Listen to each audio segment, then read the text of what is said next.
E nesta edição do Agricultura BR, você vai conferir conosco informações a respeito da negociação do mercados de soja e milho nacional e internacional, como que vem se posicionando e como que o produtor brasileiro pode negociar neste momento. Nós vamos conversar com Enio Fernandes, da Terra Agronegócios. Também nesta edição de Agricultura BR, falamos sobre fertilizantes e como que o conflito de Israel pode ou já está trazendo impactos no mercado. Já dá para dizer que traz impactos, ainda que não seja de maneira direta, mas o dólar sobe no mercado e sobe bastante por conta do que vem acontecendo nesse conflito que vai se estendendo. Outro assunto em destaque aqui no Agricultura BR é o atraso na semeadura da soja em Mato Grosso por falta de chuvas, especialmente na região de Canarana. São assuntos desta edição de Agricultura BR, que começa agora.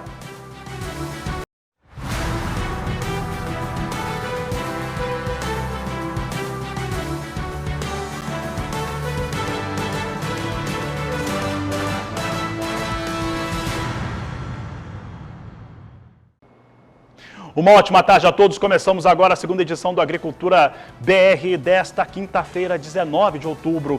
Que bom que você está conosco e acompanha a partir de agora as notícias, as informações que são importantes para o seu negócio. Para você que nos acompanha em todo o Brasil e países vizinhos pelas parabólicas, sistema digital e analógico, pela Claro Net TV, nos canais 190 e 690, pela Sky, canais 165 e 565.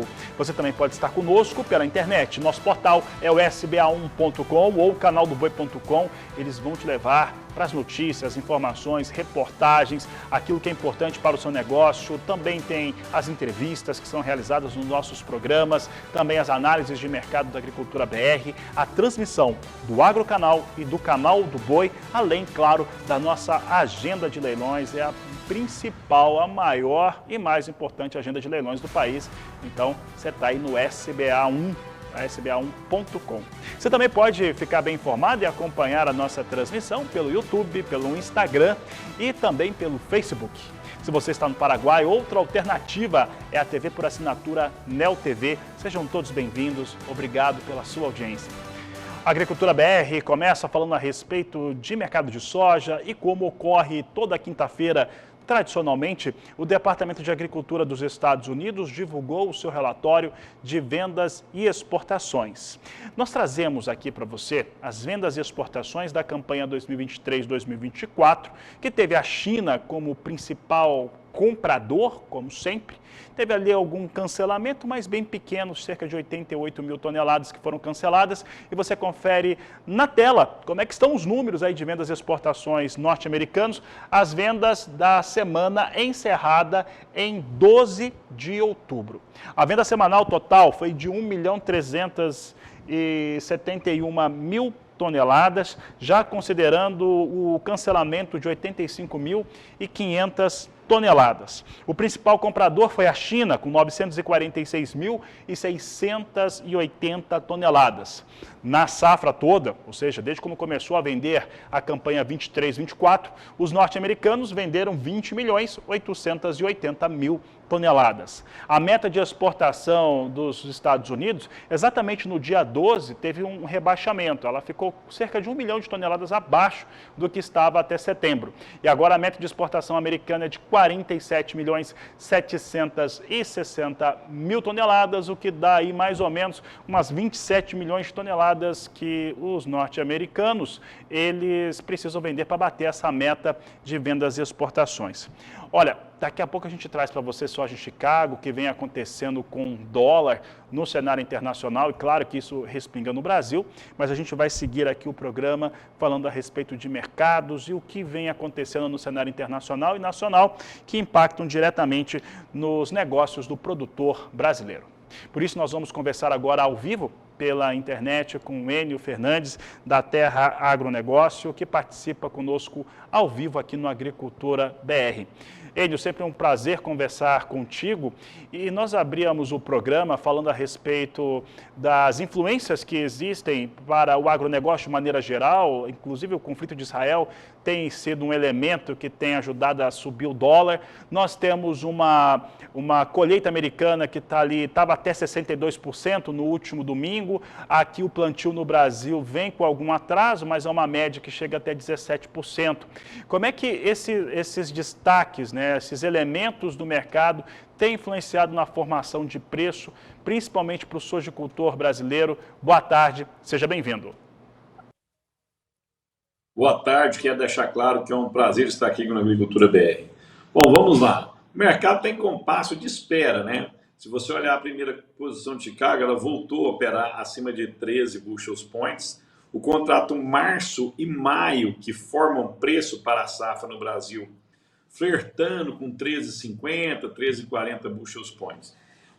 Depois que a gente teve aquela queda forte, né? O Chicago estava com 17, 16 bushels points, esse mercado, o preço mais alto da nova safra foi 14 bushels points. Então nós estamos perto dos níveis mais altos. E por que o mercado tem compasso de espera?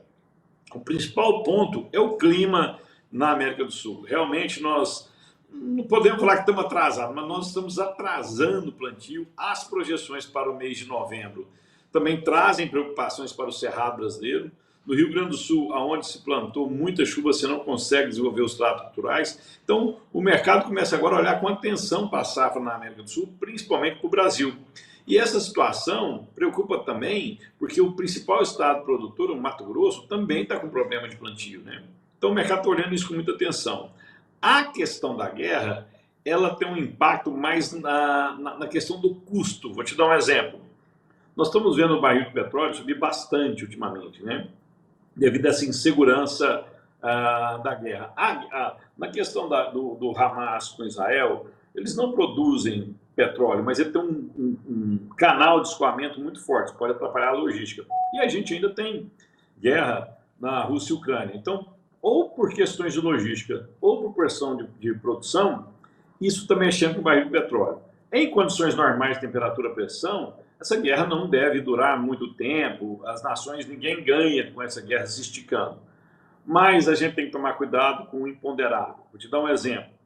Nós tivemos a visita do presidente Biden agora em Israel, né? Já pensou se um sniper, algum insano, tenta assassinar o presidente americano? Já pensou se o líder supremo do Irã, que alguns acusam de estar por detrás do Hamas, é assassinato? Então, quando você tem uma guerra, você não consegue prever tudo. O imponderável pode trazer um estresse muito grande, puxarem outras nações para essa guerra, aí a gente vai ver o preço do petróleo subir, inflação no mundo de novo, taxa de juros tendo que subir e mercados agrícolas sofrendo bastante. Mas o foco central é o clima. Enio, e quanto a clima, né, nós estávamos até olhando aqui alguns desenhos da empresa que traz o mapeamento climatológico no Brasil. Parece que a partir do dia 26, 27 de outubro tem uma melhora no centro-oeste brasileiro, deve chover nessas áreas de cultivo. Entretanto, né, nós temos um mapa bastante irregular para o desenvolvimento dessa safra. Nós tivemos nessa semana, Enio, até por conta da guerra, né, e também uma fala do Irã, se eu não estou enganado, que pediu ao OPEP para suspender fornecimento de petróleo, inclusive a Israel. E aí nós tivemos, a partir de então, altas um pouco mais expressivas para o petróleo. E nesse momento que o petróleo normalmente sobe, a gente costuma ver os óleos vegetais subirem também. Óleo de palma subir na China, óleo de soja subir nos Estados Unidos, em Chicago, e isso acabar puxando também os grãos. Mas, de fato, isso não ocorreu, não chegou a trazer essa influência. Hoje está mais difícil fazer uma leitura desses dados, de como que os mercados vão se comportar quando eles estão se interrelacionando? Excelente ponto. Primeiro eu vou falar do clima. Você está correto. Estão marcando chuvas agora, no final desse mês, e começo do mês que vem também está marcando chuvas. Isso deve acelerar o plantio. Mas dê uma olhada no decorrer de novembro. Vai ser melhor do que o outubro nosso, mas não vai ser um novembro chuvoso. Isso traz preocupações, principalmente para as regiões em que o regime de chuvas é menos seguro. Então, o clima vai continuar trazendo tensão para nós. Quando a questão da guerra e o preço do petróleo, o que acontece? Nós estamos com o petróleo Brent flertando com $90 por barril, né? O WTI 88. São preços relativamente altos, né? Teria que estar um pouco abaixo disso. E até agora, essa questão do petróleo não pegou mais força, não pegou mais intensidade, porque antes da guerra nós chegamos a chegar perto de $100 o barril, 93, 94. Ele caiu bem, aí veio essa invasão, esse ataque terrorista do Hamas em Israel e a coisa voltou a subir. O mundo tem compasso de espera. Todos acreditam que esse conflito entre Hamas e Israel, ele vai escalonar, mas momentaneamente. É plausível acreditar em uma invasão de Israel na faixa de Gaza, até para dar resposta à sua população. Ela foi agredida, uma incursão momentânea vai ter, mas ninguém acredita que essa incursão será ad eterna, não vai ser possível acabar com Hamas agora, imediatamente, né? Nós estamos na flor da discussão. Então, ainda o bom senso impera. Quando Israel adentrar a faixa de Gaza, nós poderemos ver o barril de petróleo buscar $100 o barril. Estou falando do Brent. Mas ele ficar lá, sustentar lá, é outra realidade. E por que os óleos de soja, biocombustíveis, não subiram tanto? Porque em caso a gente atinja os $100 por barril e esse $100 por barril se mantenha por um período um pouco mais longo, que uma semana, 10 dias, se ele estica, eu começo a ameaçar o crescimento do mundo. Por quê? Nós estamos com problema de inflação nas principais economias do mundo, Europa e Estados Unidos. E os juros americanos já estão altos. Com o barril de petróleo, eu tenho uma pressão inflacionária. A tendência é eu puxar esse juro um pouco para cima. E do outro lado da mesa, nós temos a China com dificuldade de crescer. Se vocês viram essa crise imobiliária na China, inflação, insegurança, você também tem um problema. Se eu pego China, União Europeia e Estados Unidos, mais de 80% do crescimento do mundo está aí. Perto de 80% do que puxa o PIB do mundo está ali. Então isso amedronta esses investidores. Por isso nós estamos em compasso de espera. Tem muito risco sobre a mesa. Este ano o produtor tem que ser muito cuidadoso na sua comercialização e, principalmente, esse é um ano que a produtividade é que vai dar o melhor resultado para ele, não é a comercialização. E, Enio, para encerrar, 2023, a campanha 23-24, ainda que não tivesse esse conflito, que coloca um elemento a mais dentro do cenário, seria uma campanha muito complicada, mais desafiadora para a negociação dos produtos, soja, milho, trigo e por aí vai. Em relação aos custos de produção internos aqui no Brasil, quando a gente olha em sacas, ele está muito ajustado com a produtividade esperada, em um ano complicado de El Niño na maior parte do país. Pensando nesses fatores, como que esse produtor brasileiro, que tem, por exemplo, soja da safra 22-23, tem milho também da 22-23 e está fazendo o cultivo já da sua safra de verão, como que ele deve imaginar ou planejar a sua venda desses produtos que ele tem e pensando também em travar negócios que deem a ele algum tipo de segurança nesse mercado? Excelente. Nós estamos passando por um período longo de muita incerteza. Nós tivemos uma pandemia, depois teve uma guerra entre Rússia e Ucrânia, agora estamos com outro conflito em regiões nevrálgicas do mundo. Então, assim, é muita insegurança. No que se refere à soja que ele tem guardada, ele precisa capturar essas oportunidades que nós estamos tendo. Nós estamos tendo Chicago agora acima de $3 por bushel, os prêmios positivos 90, 100 acima, ou seja, você tá comercializando a $14 por bushel no final do dia, e você tem o dólar, que nós tivemos o dólar subindo bem acima de 5, e ele ainda está acima de 5. Se nós tivermos uma boa safra na América do Sul, se a mãe natureza nos permitir ter uma boa safra na América do Sul, Brasil perto de 163 milhões de toneladas, Argentina voltando a 45, 48 milhões de toneladas, é natural que esses preços cedam. No caso do milho, eu teria uma atenção, muita atenção. Por quê? 77% de todo o milho brasileiro é produzido de segunda safra. A safra de verão, nós já temos redução da área de plantio. Rio Grande do Sul, Minas Gerais, São Paulo, nós temos redução de plantio.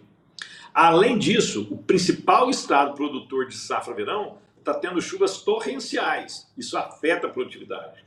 Quando eu olho para o Cerrado, se essas chuvas voltarem, tudo bem, mas a nossa janela está fechando. Lembre-se, se o plantio demorar mais uma semana, se a gente chegar até o final deste mês para semear a soja verão, quando eu ponho o ciclo médio da soja 110 a 120 dias, quando eu for colher essa soja lá na frente, eu já estou no final de fevereiro.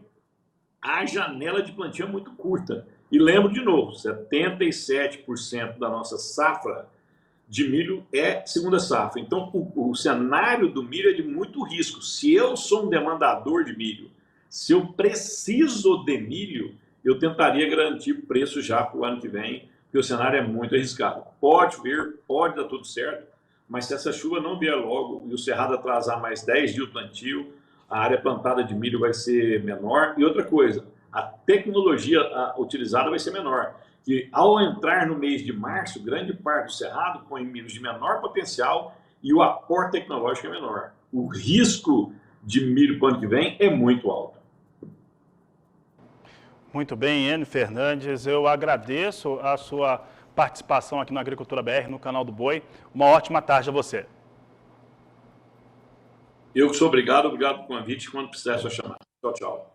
Um grande abraço, obrigado pela participação. Conversamos com Enio Fernandes, um dos principais analistas de mercado de grãos do país, falando a respeito desses posicionamentos e alertas importantes para o agricultor, para o produtor rural, quanto às suas produções, tanto na safra de verão quanto na de inverno. Cenários são realmente desafiadores, tem mais elementos sendo inseridos aí dentro das negociações e dos parâmetros de negócios, e isso faz com que fique mais complicado de fato. Olha, há pouco eu trazia o relatório de vendas e exportações do Departamento de Agricultura norte-americano, com um bom volume de vendas, acima de 1.300.000 toneladas. Você acompanha comigo agora como é que vem soja em Chicago sendo negociado neste momento? Nós temos soja em Chicago agora no curto prazo, nas posições vindo em queda. Nós temos agora a posição de novembro a $13,09 o bushel, queda de 0,15%. Janeiro, $13,25 mais 2 o bushel, queda de 0,30%. Março, $13,33 mais 4, queda de 0,49%. E maio, vindo com $13,44 mais 6 o bushel, queda de 0,48%. Vai devolvendo, né, um pouco daquilo que ganhou, já que nós estamos vendo novembro acima de $13 bushel. Então, está num patamar interessante, está tendo alguma realização no mercado norte-americano. Falamos agora a respeito do mercado financeiro, do dólar. E para falar de dólar, de mercado financeiro, é impossível não citar o que vem ocorrendo na faixa de Gaza, em Israel. Por quê? Porque esse elemento tem pressionado, trazido um cenário bastante difuso para as economias internacionais. De acordo com a agência Reuters, são 5.100 pessoas mortas já no conflito entre Israel e o grupo Hamas, sendo 3.785 do lado palestino e 1.402 do lado de Israel. Esses números foram atualizados pela agência nesta quinta-feira, às 10h22. O preço do petróleo hoje, nesse momento, ele está recuando, mas ele está recuando pouco e ele ganhou muita força durante o acumulado desses dias de guerra, que está no 12º, 13º dia de guerra, que está trazendo aí uma cautela muito maior por parte dos investidores internacionais. Isso mexe também de maneira determinante com o dólar. O câmbio vem se alterando. É importante lembrar que a maior parte dos negócios do mundo é lastreado em dólar e há uma fuga para a moeda norte-americana sempre que há uma possibilidade de crise financeira, e essa crise, por conta do petróleo estar subindo ou estar em patamares altos, ela meio que já se instala. Você acompanha comigo agora, né? Então é um motivo externo, né? O dólar estar mais alto. Você acompanha conosco como é que vem o dólar aqui no Brasil. É importante na formação de preços de uma gama de produtos. Nesse momento temos o dólar comercial aqui no Brasil, vindo com queda de 0,22% a R$ 5,04, né? R$ 5,04 é o que nós trazemos aqui no Agricultura BR. É relevante também pensar que nós vamos ter daqui a pouco, né, nesta quinta-feira, o Jerome Powell, ele que é o presidente do Banco Central norte-americano, o Federal Reserve, que vai trazer, né, o que vai acontecer com essa taxa de juros americanas, que ela vem ali numa margem de 5,25% a 5,5% ao ano. Para os padrões norte-americanos, é uma taxa alta. Acompanhe conosco agora como é que estão os negócios com a soja nos portos brasileiros. Rapidamente, nós temos Santos e Paranaguá na referência. Santos vem com R$ 148,00 a saca de 60 quilos, Paranaguá R$ 146,50. A entrega é em novembro, não tem alterações nessa semana ainda, nós estamos vendo valores parecidos todos os dias. Os números são da Granos Corretora.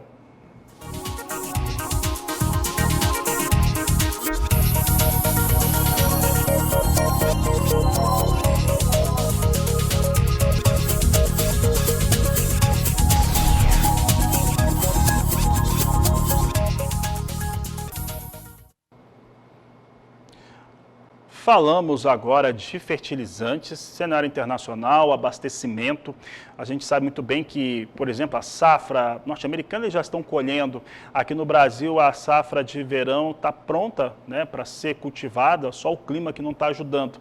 Mas os fertilizantes, eles podem ser afetados de alguma forma por conta de mais um conflito no mundo. Nós temos ali a invasão russa ao território ucraniano e temos esse conflito armado entre Israel e o grupo Hamas na faixa de Gaza, ainda ameaçando esse conflito ainda ficar maior. E todos esses elementos, eles acabam influindo, como eu trouxe há pouco, no petróleo, que está com preços muito mais elevados se nós compararmos com semanas atrás. Temos um dólar que está mais forte no mundo todo, por conta dos investidores estarem bastante assustados com o cenário econômico internacional, e isso tudo também afeta o fornecimento de fertilizantes, já que Israel é um importante fornecedor. Para falar a respeito deste assunto, nós vamos conversar agora ao vivo pela internet com Rafael Yamamoto, consultor de riscos de fertilizantes da Stonex, e participa conosco aqui no Agricultura BR, aqui no canal do Boi. Rafael, obrigado pela sua participação. Dentro desse cenário internacional que tem os parâmetros, eles ficaram mais abertos, né? Tem mais elementos dentro do mercado, como que os fertilizantes neste momento em relação à produção, fornecimento e até logística, como é que vocês estão classificando o risco dele neste momento? Boa tarde, seja bem-vindo. Boa tarde, Fabiano. É um prazer estar aqui com vocês. Bom, até o momento, o conflito em Israel ele não está trazendo impactos aí sobre preço, sobre oferta de fertilizantes, né? O NPK, o complexo NPK é o nitrogenados, fosfatados e potássio, né? Os três macronutrientes mais utilizados na agricultura brasileira e mundial. Quando a gente começa pelo N, os nitrogenados, Israel ele tem uma produção mínima, né? Consequentemente, ele não exporta nitrogenados, então nesse momento a gente não está tendo problemas com relação ao fornecimento e também preços, né? E um sinal disso é que os preços internacionais de ureia, né, que é o nitrogenados aí com bastante relevância, ele está caindo nas principais praças internacionais nessas últimas 2 semanas, por exemplo, Oriente Médio, Egito, Estados Unidos estão caindo aí cerca de 20 a 30 dólares, e o próprio Brasil está com certa pressão de baixa sobre os preços, né? Então, até o momento, isso não está impactando. Claro que se tiver uma possível escalada aí do conflito envolvendo outros países do Oriente Médio, alguns países do Oriente Médio, isso poderia trazer certo problema, né, visto que a gente tem aí outros países importantes do Oriente Médio que são produtores e exportadores de nitrogenados, mas por enquanto isso não está impactando. Quando a gente olha o P, que é o fosfatados do complexo NPK, né, aí sim Israel tem uma relevância um pouco maior, principalmente quando a gente olha SSP, que é o super simples, e o TSP, o super triplo, né?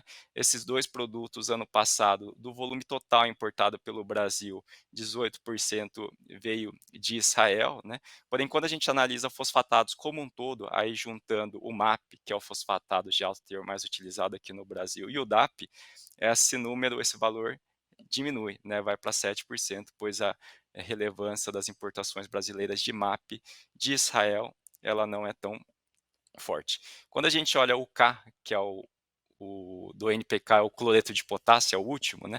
Aí a relevância é 9%, então do volume total importado pelo Brasil ano passado de Israel, 9% era de Israel, né?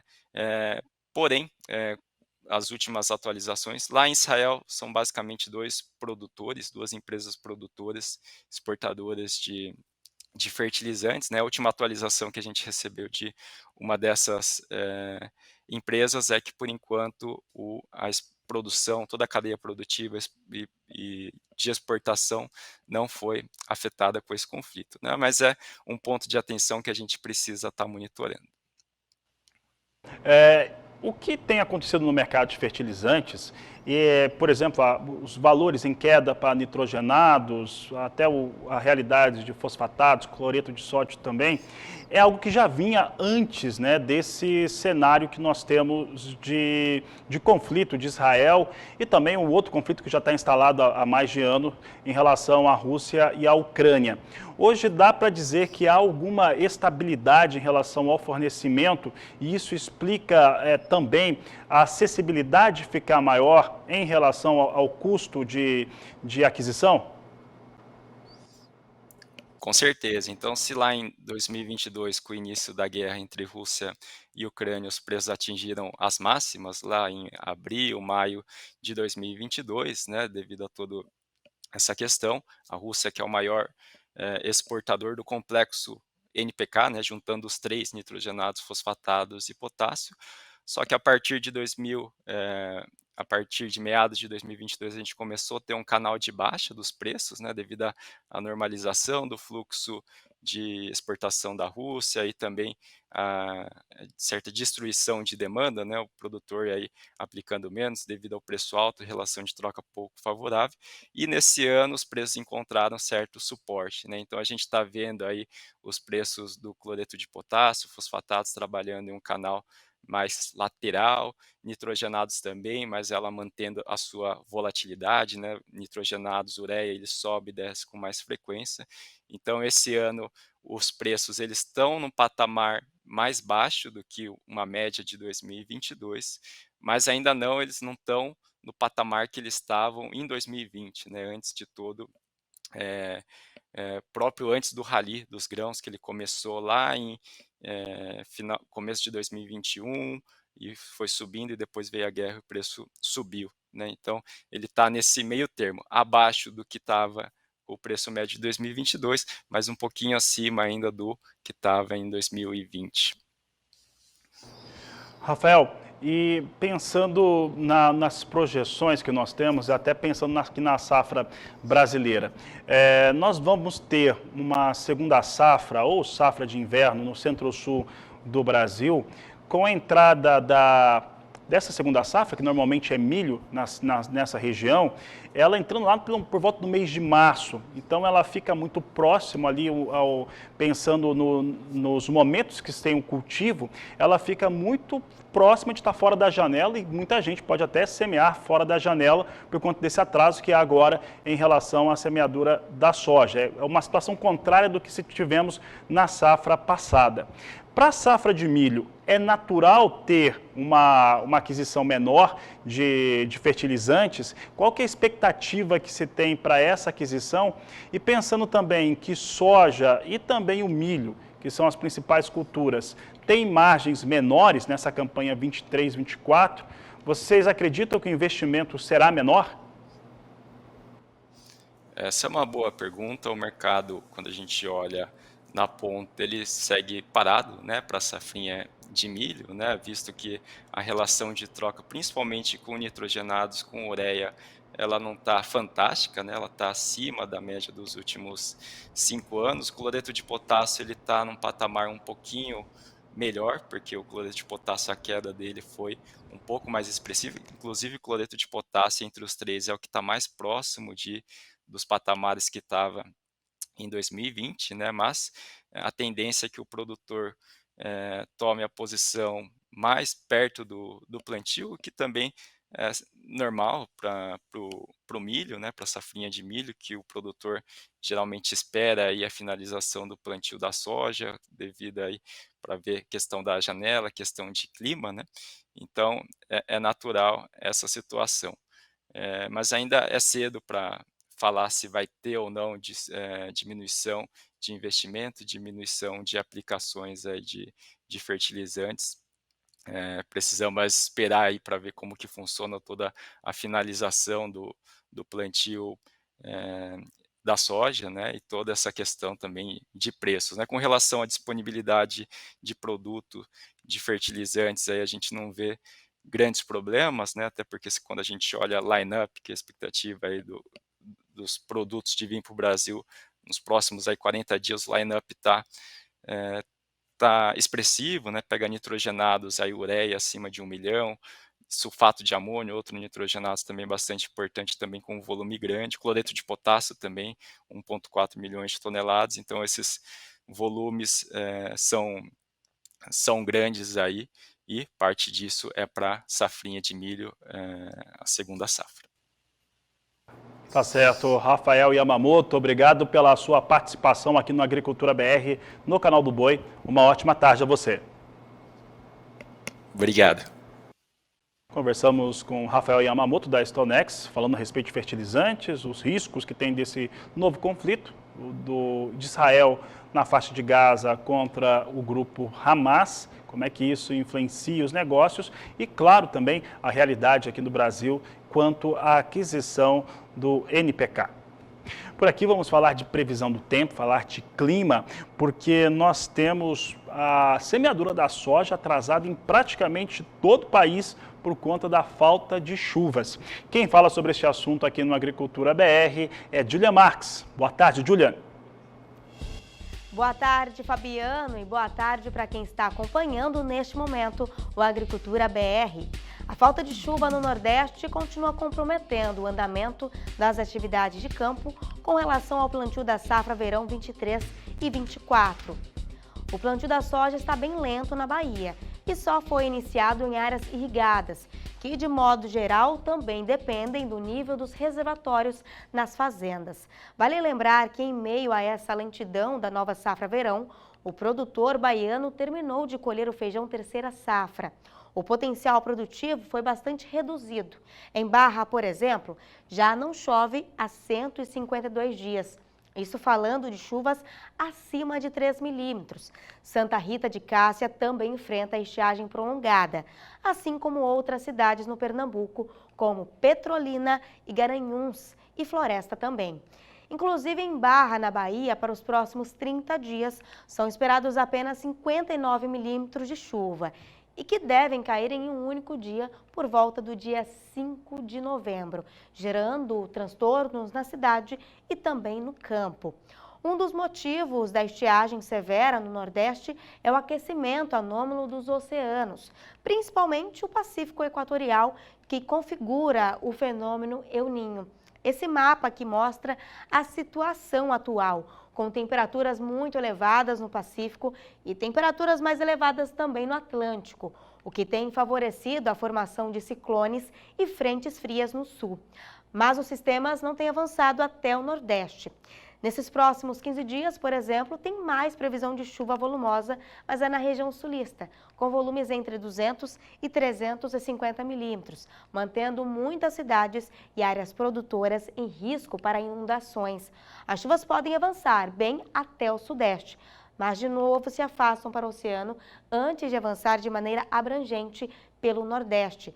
Isso porque a gente já começa a ver aí uma chuvinha na região nordestina. Fabiano, volto com você.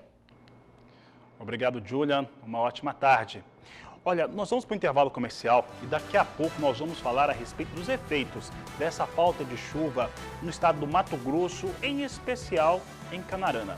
Nós vamos para o intervalo comercial e voltamos em instantes. E Canarana é uma importante cidade produtora de soja na região do Vale do Araguaia, no estado do Mato Grosso. Por lá, não tem chuvas e os trabalhos de campo estão muito atrasados. É o que nós vamos ver agora com o repórter Valdir Pacheco. Olá. De acordo com o último boletim do IMEA, Instituto Mato Grossense de Economia Agropecuária, divulgado na última sexta-feira, dia 13, a semeadura da soja para a safra 2023-24 tinha alcançado 35,9% das áreas estimadas para o estado de Mato Grosso. O indicador havia apresentado um avanço de 20,85 pontos percentuais no comparativo semanal, devido ao aumento no volume de chuvas na última semana em relação à semana anterior. A comercialização da oleaginosa na venda futura já estava em 28,93%. Agora nós vamos para uma importante região produtora aqui no nordeste de Mato Grosso, no Vale do Araguaia, no município de Canarana, conversar com Alex Wisch, o presidente do Sindicato Rural de Canarana. Olá, Alex. Obrigado aí por nos conceder essa entrevista. Seja bem-vindo. Olá, Valdir. Boa tarde. Eu que agradeço a oportunidade e estamos aqui sempre para atender da melhor forma possível. Então, Alex, Mato Grosso está avançando, né? Hoje deve estar em torno de 40% aí já a área plantada, né? Como é que está o desenvolvimento dessa safra de soja aí na região Canarana, no Vale do Araguaia? Bom, Canarana, a nossa região aqui, geralmente a gente inicia um pouco mais tarde o plantio, né? E esse ano o pessoal adiantou, deu algumas chuvas um pouco mais cedo, o pessoal adiantou. Então, há propriedades inclusive grandes, aí, propriedades com áreas acima de 8.000 hectares de lavoura que já terminaram o plantio. Mas, em compensação, tem áreas que os produtores ainda não iniciaram, tá? Então, as chuvas estão bem disparejas, tá bem? Nós temos o nosso caso, nós faltamos 155 hectares para terminar o plantio, de uma área de 510 hectares, e o vizinho, a 1,5 km, 2 de distância, não iniciou o plantio ainda. É bem como você falou, Alex, esse ano a chuva começou mais cedo em algumas regiões, mas não foram todas, né? Tem região aqui que realmente ainda está faltando plantar uma boa parte ainda, por falta de umidade não foi plantado. Alex, a tua região aí, ela vem se desenvolvendo muito sobre sistemas integrados de produção, né? Pecuária e lavoura. Como é que está o desenvolvimento da atividade aí? Bom, Canarana, por incrível que pareça, a nossa pecuária ela continua forte, né? Ela não diminuiu, por mais que tenha aumentado a área de lavoura, que quando começou a expandir a lavoura, o pessoal falava, mas isso vai acabar com a pecuária. E ao contrário, a lavoura fortificou a pecuária. Hoje, Canarana passa de 250 mil cabeças de gado no rebanho ainda, né? Dá para falar que é o mesmo rebanho que a gente tinha aí há mais de 10, 15 anos atrás, e a gente continua com esse rebanho. Diminuiu a área de pasto, mas o rebanho manteve-se o mesmo, devido muitos produtores que antes não tinham o gado, não tinham o boi dentro das suas fazendas, hoje eles passaram a trabalhar com boi na forma de confinamento ou semi-confinamento. Então a pecuária, graças a Deus, ela continua, digamos, estabilizada, pelo menos dentro do nosso município, e acredito que todos os municípios aqui da região sigam essa mesma linha, né? Ao contrário do que muitos imaginavam que iria terminar com a pecuária com o avanço da agricultura, né? Mas com a vinda dessa ferramenta aí de tecnologia, né, integração lavoura e pecuária, né, integração de sistemas produtivos mudou muito. A região começou com pecuária e depois a agricultura foi avançando, entrou a agricultura, aumentou a produção de soja no estado, de área plantada, sem a necessidade de derrubar nenhuma árvore, né, Alex? Isso aí é uma tecnologia fantástica. Alex, a região aí, o Vale do Araguaia, está sendo notícia aí nacional nos últimos dias aí, com aquela questão das áreas úmidas. Através de um decreto de um governador, determinou que isso aí era região pantaneira. E recentemente agora você participou de uma audiência pública lá em Cuiabá. O que ficou definido dessa questão aí, Alex? Bom, assim, começando um pouco do início, Foi uma audiência pública que eu acho que ninguém acreditava que ela iria tomar tamanha proporção, tá? A gente encheu 13 espaços lá da Assembleia Legislativa, tinha muita gente. Pelos comentários dos próprios parlamentares, foi a maior audiência pública já produzida dentro do estado de Mato Grosso, tá? Porque o que eles querem fazer com nós, isso é inaceitável, isso é uma aberração, é uma destruição de uma região. Tá? Porque quem conhece a região sabe que isso aqui não é área alagada, não é área úmida. Até eu não gosto de falar muito Pantanal, para não haver um conflito entre... A gente não tem nada contra o Pantanal, né? Só que nós não somos bioma Pantanal aqui. Nós não somos área alagada, nós não somos esse bioma que eles estão querendo implantar, criar ele dentro aqui da nossa região. Tá? Então, para quem conhece a região, quem já sobrevoou a região, sabe que isso aqui existe sim algumas áreas que tem esses varjões, mas não é na totalidade como eles querem fazer e transformar 4.250.000 hectares em parque aqui, a questão das áreas úmidas, né? Isso é destruição total de uma região inteira. Alex, nessa audiência pública foi dado algum prazo para determinar algum estudo para comprovar que ali é realmente um bioma cerrado? Sim, deu um prazo de 40 dias para se apresentar um trabalho, né? A Assembleia Legislativa destinou uma verba de R$2 milhões para que faça esse trabalho, tá? Para comprovação de que não há essa quantidade de área alagada aí que eles falam, que os ambientalistas e alguns aí falam que tem, né? Então tem um prazo aí, a gente sabe que é um prazo bem curto, espremido, mas não tem muito o que comprovar. Alex, quero aqui agradecer mais uma vez a sua participação, tá ok? Vamos aguardar o resultado desse estudo aí nesses 40 dias, que já deve estar bem mais próximo agora, e a gente volta a conversar quando tiver uma solução para a gente mostrar o que ficou decidido aí dessa audiência aí, tá ok? Muito obrigado aí pela sua participação. Eu que agradeço, um abraço. Obrigado. Acabei de conversar com Alex Wisch, presidente do Sindicato Rural de Canarana, no Nordeste de Mato Grosso. De Sinop, Valdir Pacheco. Por aqui nós vamos continuar falando de clima, mas agora bem mais aplicado ao cenário agrícola, ao cenário de produção. Desde a abertura do programa, nós estamos falando a respeito dos efeitos mercadológicos que existem por conta do impacto desse mesmo clima. O que dá para dizer do dia de hoje?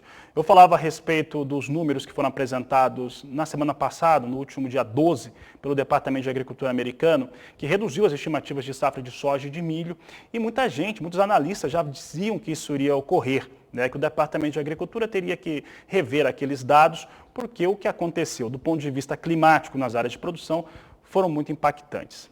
Aqui no Brasil, a semeadura da soja, ela vem bastante atrasada em todos os estados, com exceção do Paraná, por conta dos efeitos climáticos, e já sabemos que há necessidade de replantio em algumas áreas do Mato Grosso. Nós estamos ainda muito no começo da área e as chuvas continuam irregulares. Esses elementos, eles estão sendo, de certo modo, causados pelo El Niño. Para falar a respeito deste assunto, nós vamos conversar agora, ao vivo, pela internet, com João Rodrigo de Castro, ele que é diretor da Ignitia Inteligência Climática e participa ao vivo conosco pela internet. João Rodrigo, obrigado pela participação, e eu vou te falar perguntar da seguinte forma, né? Nós já temos ali um cenário desenhado, já consolidado nos Estados Unidos, mas ainda não é El Niño, e aqui na América do Sul começa a se desenhar um cenário de forte preocupação. As estimativas de produtividade das aprosojas, por exemplo, já são muito menores do que aquelas que se teve na campanha passada. O El Niño é o grande desafio hoje da safra brasileira e, por que não dizer, sul-americana. Boa tarde, seja bem-vindo. Falar com você, com a sua audiência, sobre esse tema aí super importante, né? Olha, o El Niño, ele já está caracterizado do ponto de vista técnico, tá? E sim, ele já vem causando alguns problemas em várias regiões. Por exemplo, lá no Rio Grande do Sul, agricultores lá que têm as áreas de trigo, eles já estão enfrentando vários problemas por conta do excesso de precipitação. Então, veja só, existem alguns dados lá da Emater do Rio Grande do Sul que mostram que áreas onde se esperava uma produtividade de em torno de 60 sacos por hectare, os agricultores estão conseguindo ali de média mais ou menos 40. O que isso aí não é nem o custo, né, Fabiano? Porque o custo mais ou menos estimado lá é em torno de 50 sacos por hectare. Então, veja como esse cenário de El Niño, ele já está impactando de sobremaneira lá no sul do Brasil por conta do excesso de precipitação. E sim, Fabiano, aí para esse ano a gente tem esse cenário, o El Niño atuando. Existem algumas estimativas lá de alguns institutos mostrando que o El Niño pode ser até mais intenso. Então, muito provavelmente, esse cenário que a gente acabou de ver, inclusive, na previsão do tempo, com chuvas mais irregulares, a gente tem uma grande possibilidade desse seu cenário aqui agora para essa próxima safra. Essa está começando aos trancos e barrancos, o pessoal não está conseguindo plantar, porque a irregularidade da chuva ela já está acontecendo na parte mais metade norte do Brasil, enquanto no sul o cenário é o oposto, né, é o excesso de chuvas. João Rodrigo, nós temos os fatores, né, que o produtor rural, quem está trabalhando, sabe que está havendo um cenário de estiagem. Então, essa estiagem, na maior parte do país, ela ocorre. Agora, quais são os indicadores, do ponto de vista técnico, científico, que mostram ou comprovam que a campanha 23-24 ela é bem mais complicada, mais desafiadora sobre esse aspecto da meteorologia ou da irregularidade das chuvas? Tá. Olha só, Fabiano, é o seguinte, a gente tem uma série de estudos que são feitos a nível de monitoramento das águas lá do Oceano Pacífico, basicamente na linha do Equador. Então, esses monitoramentos, eles são feitos ao longo do tempo e a gente vai coletando os dados para chegar no nosso critério técnico para dizer se aquelas águas lá elas estão ou muito aquecidas ou muito resfriadas, para a gente chegar no conceito se a gente tem a ocorrência de El Niño ou não. Existem outros fatores, tá, que são levados em consideração, é uma conjunção de vários fatores, não somente da temperatura lá do Pacífico. O fato é, a gente já tem essa temperatura crítica alcançada, aí, os valores que nos possibilitam determinar que é o El Niño. Além das temperaturas, a gente já tem uma mudança ali nos padrões de distribuição dos ventos, que essa junção dos fatores todos é o que muda aí os regimes de precipitação. Então a gente já está observando os dados iniciais e todos eles já nos mostram que sim, a gente tem o El Niño. Além disso, Fabiano, agora vem o ponto interessante. Vários modelos climáticos, né, de várias agências apontam essa manutenção desse padrão. Então a gente vai ter aí, ao longo de toda a safra verão, vamos chamar agora aqui se iniciando ali em outubro, fevereiro, março, todo esse período com a incidência aí desse El Niño, e inclusive lá no verão, ele tem uma possibilidade, né, uma tendência de chegar em valores elevados, próximos ao que a gente observou lá nas campanhas de 2015, 16 e 16, 17. O pessoal que está em casa nos assistindo deve lembrar isso facilmente. Foi um ano com um El Niño forte e isso trouxe impactos em várias partes do Brasil. João Rodrigo, você falou na questão do regime de chuvas, né, uma alteração, né? Ele se altera com a influência do El Niño. Ele representa necessariamente uma redução no regime de chuvas ou ele significa uma mudança no regime de chuvas? Ou seja, em algum momento nós vamos ter o mesmo volume de chuvas e chuva em excesso também pode causar problema? Como é que isso funciona sobre essa ótica da previsão? Perfeita a pergunta, Fabiano, até para o nosso público entender bem. Quando a gente fala de El Niño ou de Laninha e que a gente explica, olha, em determinada região vai sofrer com o El Niño. Nesse caso desse ano, por exemplo, o padrão é chuva em excesso no sul e uma irregularidade maior da chuva na metade norte do país. Olha só, a gente não está dizendo que não chove.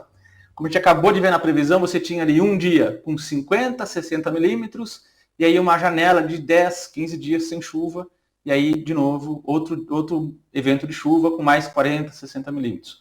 Então, esse é o padrão. A palavra que a gente deve usar, e o produtor não deve ficar desesperado quando se fala em El Niño ou Laninha, é irregularidade. Tá? Não quer dizer que não chove no lugar nenhum. Chove, mas as chuvas elas são mais esparsas, né, e não são tão bem distribuídas, mas chove. Para contornar esses problemas, existem várias estratégias que o produtor rural pode tomar, né, Fabiano? E aí consultar seu engenheiro agrônomo, seu consultor, de forma a espalhar melhor o plantio dele, por exemplo. De forma que quando tem esses períodos de estiagem, não é toda a lavoura que fica sujeita, né, a essa irregularidade, sim apenas parte, porque você fez o semeio em diferentes janelas, né, em diferentes datas. Então, o padrão é esse, Fabiano. Na metade norte do Brasil, irregularidade da chuva, ou seja, chuva mal distribuída. No sul do Brasil, excesso de precipitação, como a gente já vem observando no Rio Grande do Sul, em Santa Catarina. A gente tem relatos de dados lá do EPAGRE, Santa Catarina, uma fundação estadual, de perdas aí de quase 100% em algumas áreas, né? Alguns produtores que perderam áreas inteiras por conta da cheia dos rios. Então, choveu em excesso, os rios transbordaram e produtores perderam áreas, toda a sua área de produção, né? Então, claro, são módulos menores, né? Uma agricultura mais familiar, mas os agricultores acabaram perdendo todas as suas áreas por conta desse excesso de precipitação. Então, essa é a tendência desse ano de El Niño mais intenso, então muita chuva no sul e essa irregularidade aí no norte. João Rodrigo, nós estamos num momento em que o centro-sul do Brasil está aberto, ou seja, de um ponto de vista legal, sanitário, você pode fazer a semeadura.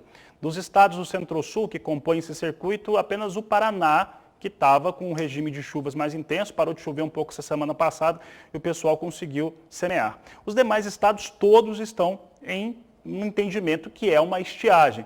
Tem pancadas de chuvas isoladas, mas não tem chuva agrícola. Ao mesmo passo, nós vamos ter o começo da abertura, né, ideal de plantio, para a fronteira agrícola do Mato Piba, Maranhão, Tocantins, Piauí e Bahia. Falando isso, existe o Rio Grande do Sul que também semeia um pouco mais tarde a soja. Deveria estar trabalhando com milho, só que nesse momento não tem muito como fazer essa semeadura. Mas a questão que eu vou te colocar é o seguinte: existe uma área, um estado que deve ser mais atingido durante esse El Niño? Olha, Fabiana, sua pergunta ela é muito interessante. Primeiro, vamos falar sobre o Centro-Sul. Toda essa fronteira Centro-Sul que a gente tem, pegando o Sudeste, pegando Mato Grosso do Sul, Goiás, grande parte do estado do Mato Grosso. Essas são regiões que, em anos de El Niño, qual que é o principal sintoma? Você tem um pouco de irregularidade da chuva e a janela de chuvas, o período da estação chuvosa, ela dá uma seguradinha para começar, que é o que a gente vem observando. Mas o principal impacto nessas áreas são as temperaturas elevadas. Não exatamente que não chove na região ou tem uma irregularidade muito grande, sim, as temperaturas elas costumam ficar bem acima da média. Então, esse é o primeiro ponto. O pessoal do Centro-Sul, em tese, os problemas devem ser mais por conta de temperaturas elevadas. Então, eventualmente, alguma pressão um pouco maior ali de pragas e doenças. A região que pode sentir o impacto, como você bem citou, é a região mais lá do Mato Piba. O pessoal vai começar agora o plantio e por conta desse El Niño, o que se espera é irregularidade da precipitação. Então, você pode pegar ali oeste da Bahia, Maranhão, Tocantins, Piauí, Pará também, vamos olhar para o norte, o Pará também. Então você tem ali no Pará grandes áreas de pecuária, por exemplo, de pastagem, que pode ter um pouco de irregularidade na precipitação e recuperação dessas pastagens. Então, essas são as regiões ali, Fabiano. Você pega todo o Mato Piba, pega também ali Pará, pega um pouquinho do Nordeste, são as regiões que o pessoal deve estar mais atento em relação à chuva. E uma coisa importante, né, Fabiano, a decisão de realizar o plantio, tentar ter o máximo de segurança possível, você ter ali pelo menos uns 30 milímetros acumulados de precipitação nos últimos dias, para evitar aí ter que fazer replantio, né, que é mais despesa ali para o produtor rural. Tá certo. Eu vou te fazer uma última pergunta, porque muito se disse antes do início do momento, né, de fazer a semeadura da soja, né, dos plantios, da semeadura das culturas de verão, se falava no super El Niño. Qual que seria a diferença de um super El Niño para um El Niño padrão? Vamos lá. Fabiano, o super El Niño, ele é uma terminologia que algumas empresas têm utilizado aqui no Brasil, que é para representar um El Niño ali com a sua diferença da média, essa anomalia, essa intensidade, digamos assim, muito superior ao padrão que os americanos usam. Nos Estados Unidos, é comum o pessoal usar as intensidades de moderada a forte. Então, aqui no Brasil tem se usado quando a anomalia de temperatura, ou seja, quando a temperatura lá do Oceano Pacífico fica 2 graus e meio acima da média, daí a gente já fala que é um super El Niño. Para você ter uma ideia, lá na safra 16-17, a gente teve um super El Niño, e essa diferença da média chegou a 2,6 graus mais quente, né? Então, não é um termo que a gente consolidado, digamos assim, na literatura mundial, mas a gente vem usando no Brasil. O público que está em casa, o que ele tem que saber? Olha, a gente está esperando um El Niño forte. Esse El Niño ele pode ser bastante significativo e trazer essa lembrança ali dos anos ali mais ou menos 97, 98 e tentar lembrar também da safra 15, 16, 16, 17, que é uma boa referência, porque os modelos eles estão indicando que a gente vai ter mais ou menos esse mesmo comportamento.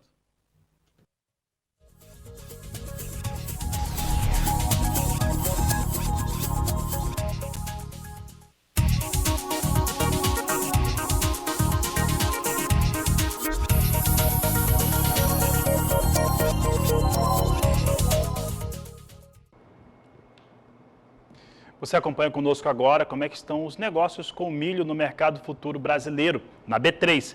Veja as posições de curto prazo com a gente aqui no Agricultura BR. Números muito próximos à estabilidade. Novembro perde um pouco, vem com queda de 0,18% a R$ 60,34 a saca de 60 quilos. Janeiro vem a R$ 64,27 a saca, estável com recuo de 0,03%. Março, R$ 67,62 a saca de 60 quilos, queda de 0,07%. E maio, estável a R$ 67,00 por saca. São os números do mercado futuro do milho na B3. E o Agricultura BR vai para o intervalo comercial. Daqui a pouco eu volto com as últimas informações desta edição. E o governo federal anunciou nesta última quarta-feira medidas para tentar barrar a entrada e importação de leite em pó vindo de países que são do Mercosul. A medida foi discutida na Frente Parlamentar Agropecuária, seguiu também durante a manhã desta quinta-feira e a repórter Flávia Rabelo, em Brasília, nos traz mais informações.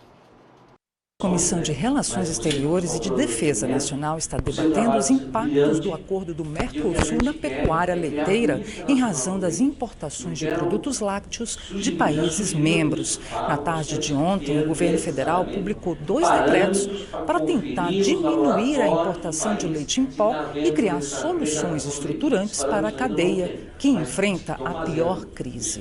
Um dos decretos prevê o incentivo à compra de leite nacional pelas indústrias. Além disso, retira das empresas e cooperativas que importam ou utilizam produtos lácteos importados o direito de utilizarem 50% dos créditos presumidos do PIS/PASEP e do CONFINS, da aquisição de leite in natura, seja para compensação de tributos federais ou ressarcimento em dinheiro. O decreto passa a vigorar após 90 dias de sua publicação. Voltamos aos estúdios. Isso é imprescindível. E o Canal do Boi segue acompanhando essa questão que é tão fundamental para os negócios da cadeia produtiva do leite aqui no Brasil, claro, principalmente para o produtor. Nós encerramos essa edição de Agricultura BR, mas voltamos logo mais na nossa terceira edição, às 16 horas, no horário de Brasília. A todos uma ótima tarde, um grande abraço e até mais!